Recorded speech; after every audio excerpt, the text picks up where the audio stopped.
Tricoterie des Agathées. Hey guys, salut tout le monde, coucou tout le monde, on se retrouve donc dans une vidéo de Lilia MJN.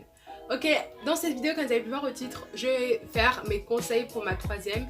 Et en fait, tout sur l'année de troisième, tout mon ressenti face à cette année qui était un peu spéciale. Et du coup, on a été parmi les deux générations qui ont eu leur examen en contrôle continu et du coup j'ai envie de vous parler un petit peu de mon année et de mes conseils sur cette année, de comment j'avais vu cette année et de qu'est-ce que je vous recommande pour l'année prochaine si vous rentrez, si vous passez dans cette classe.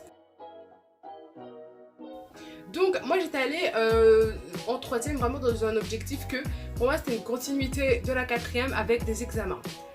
C'était ça, en grosso modo c'était ça. Même si faut quand même travailler en troisième, faut pas penser qu'il y a que le brevet. Alors même si c'est le gros truc, clairement, mais si on vous le rabâche à toutes les sauces, parce que soyez prêts à manger du brevet au petit-déj, au midi, au soir, parce que clairement on vous le rabâche tout le temps, tout le temps, tout le temps. Ils ont raison de vous le rabâcher, mais des fois vous êtes juste en mode... J'en peux plus, mais c'est vrai qu'on va vous rabâcher du brevet à toutes les sauces qu'on peut donner à quelqu'un, clairement. Vous allez manger du brevet matin, midi, soir, goûter tout le temps brevet. Les profs ne vont jamais vous gêner pour vous le rappeler et pour mettre la pression avec ça.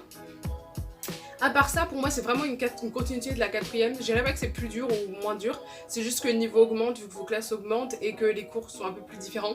J'ai pas eu plus de difficultés qu'en quatrième et pas moi non plus. J'ai vraiment eu une bonne année par rapport à ça. Les conseils que je donnerais, c'est clairement ne stressez pas pour le brevet, premièrement. Moi, mon brevet, je l'ai eu en contrôle continu, mais je savais pas que je l'aurais en contrôle continu pour les gens qui disent qu'on l'a eu gratuitement. En fait, il y a plein de gens qui misaient sur les épreuves écrites et orales pour avoir leur année et pour avoir leur brevet. Et quand ils l'ont eu en contrôle continu, ils ont été très déçus parce que du coup, ils n'avaient pas calculé ça comme ça. Et il y en a plein qui n'ont pas compté ces gens-là qui avaient calculé différemment leur année. Donc, ne stressez pas trop pour votre brevet. Il faut savoir que le brevet, tout le monde l'a. En fait, tout le monde l'a, voilà. Pour ne pas avoir le brevet, il faut vraiment ne pas travailler, surtout que maintenant on a un barème un peu différent. Il y a beaucoup de points qui sont sur le contrôle continu, donc misez beaucoup sur le contrôle continu, c'est d'avoir la moyenne dans toutes les matières. Et si vous avez la moyenne dans toutes les matières, vous aurez votre brevet aussi, il n'y a aucun souci. Après, ça dépend de ce que vous visez. Si vous visez le brevet avec mention et quelle mention vous visez. Si vous voulez, moi j'ai eu le brevet avec mention très bien, donc je suis trop contente. Si vous voulez, je vous ferai une réaction à mes moyennes ou alors à mes notes de brevet. Je vais voir si je les ai eues, enfin à ce que j'ai eu pour le brevet, pour calculer mes points, voilà. Si ça vous intéresse, bien évidemment. Ne stressez pas trop, vous l'aurez, voilà. Directement, à part si vous avez vraiment des grosses difficultés qui se sont accumulées et qui datent pas d'hier, vous l'aurez. Enfin, ne faites pas rien parce que rien n'est gratuit. Le brevet, c'est pas gratuit, c'est pas l'examen le plus dur que vous passerez dans votre vie, mais faut quand même travailler un minimum comme pour tous les examens, j'ai envie de dire. Donc, travaillez, mais ne vous mettez pas la pression, profitez de votre année parce que c'est votre dernière année de collège et voilà, après vous allez au lycée, donc il faut profiter en fait, c'est votre dernière année de collège. Si vous êtes les plus grands, l'année prochaine vous êtes les plus petits, donc profitez à fond. Deuxième conseil, n'écoutez pas trop non plus tout ce qu'on vous dit sur le brevet, c'est-à-dire à plein de préjugés, allez-y à votre sauce, clairement. Ne venez pas avec trop d'a priori de on a dit ça, allez-y à votre sauce. Putain, il y a une énorme fourmi. Et c'est dégueulasse. Oh. D'ailleurs, je peux pas la buter en fait, parce qu'elle est trop grosse. Je vais la mettre dans un papier.